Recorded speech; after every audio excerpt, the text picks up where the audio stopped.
অনেকদিন ধরেই দুর্নীতি ছিল। আমার কাছে প্রথম একটি ছেলে গিয়েছিল যার বাড়ি পশপুরে। তা যাওয়ার পর ওখানের যিনি রয়েছেন ক্যাশিয়ার, উনি নিজের অ্যাকাউন্টে 16 লক্ষ টাকা নিয়েছিল, আরো অনেক কিছু নিয়েছিল, যা পরবর্তীকালে পুলিশ উদ্ধার করেছে। তার তদন্ত করতে করতে গিয়ে দেখা যাচ্ছে যে ওখানের যিনি ম্যানেজার আছেন, অর্থাৎ রশিদপুর গ্রাম পঞ্চায়েতের যিনি প্রধান স্বপন পাত্র, সেই স্বপন পাত্র পার্টির লোকেদেরকে নিজের ইচ্ছে মতো রেজুলেশন না করে, যা নিয়ম কানুন আছে না মেনে, খেয়াল খুশি মতো লোন দিয়ে গেছে। আপনারা শুনলে অবাক হবেন, স্নেহাশিস চক্রবর্তী পরিবহন মন্ত্রী, তিনি ধাপে ধাপে 85 লক্ষ টাকা ঋণ নিয়েছে। ওনার স্ত্রী সুজাতা চক্রবর্তী, উনি 10 লক্ষ টাকা ঋণ নিয়েছেন।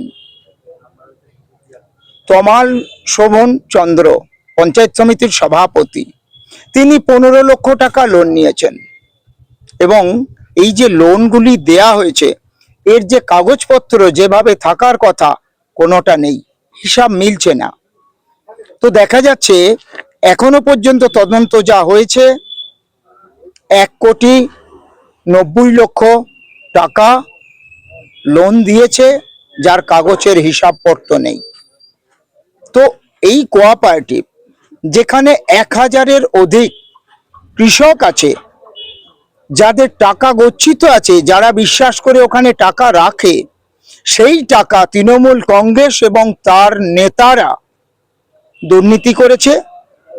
নিজেরা বিভিন্নভাবে লোনের মাধ্যমে টাকাগুলিকে নয়ছয় করেছে।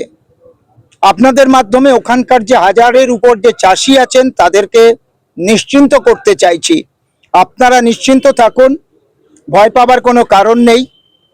আপনাদের যে সম্পদ যারা লোন নিয়ে রেখে দিয়েছে, সেই টাকা প্রশাসনের মাধ্যমে নিশ্চিত ফেরত হবে। আপনারা আপনাদের টাকা ফেরত পাবেন। ব্যাংক উঠে যাচ্ছে এরকম ভাবার কোনো কারণ নেই। সমবায় সিল করে দেওয়া হয়েছে, কারণ সমবায়ের মধ্যে এখনই তদন্ত করে দেখা গেছে যে 1,90,00,000 টাকা, তার মধ্যে পরিবহন মন্ত্রী 85 লক্ষ টাকা ঋণ নিয়ে আছে, ওনার স্ত্রী নিয়ে আছে 10 লক্ষ টাকা। তো কাগজপত্রের কোথাও কোনো রকম ঠিক নাই। তো সেই কারণে এই মুহূর্তে সমবায়টা সিল করে দেওয়া হয়েছে। আগামী দিনে বড় তদন্ত ওখানে হবে।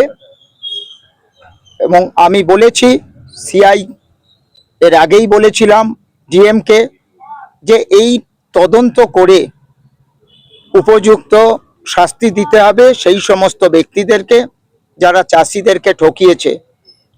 কতজনকে আটক করা হয়েছে? আজকে একজনকে আটক করা হয়েছে, নাম স্বপন পাত্র, ডাকনাম মেঘা, রশিদপুর পঞ্চায়েত গ্রাম পঞ্চায়েতের প্রধান আছেন এবং ওই সমবায়ের ম্যানেজার আছেন। সমবায়ের মধ্যে থেকে এখনো পর্যন্ত যতটুকু অর্থনৈতিক তদন্ত হয়েছে, এই তদন্তের মাধ্যমে যা উঠে এসেছে, এটা একটা পাহাড়ের চূড়া মাত্র। পাহাড়টা আমরা দেখতে পাইনি, শুধু চূড়াটা দেখতে পেয়েছি। স্নেহাশিস চক্রবর্তী 85 লক্ষ টাকা, তার স্ত্রী 10 লক্ষ টাকা, এটা আমরা এখনো দেখতে পাচ্ছি।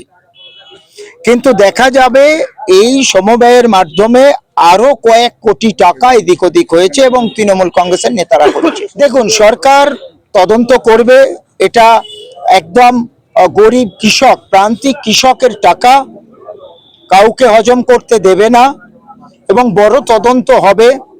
আগামী দিনে নিশ্চিত জেনে রাখুন, ইডির মতো সংস্থাকে দিয়ে তদন্ত করাতে হবে।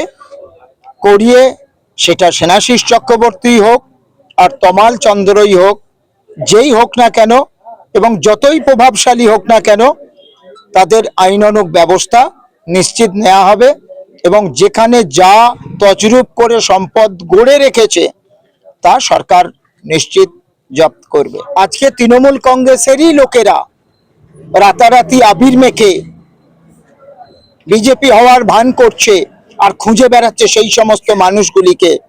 বিজেপির যারা পুরানো কার্যকর্তা কেউ কোনো জায়গায় কোনো তৃণমূল কংগ্রেসের নেতা কর্মীর গায়ে হাত দেয়নি, দেবেও না।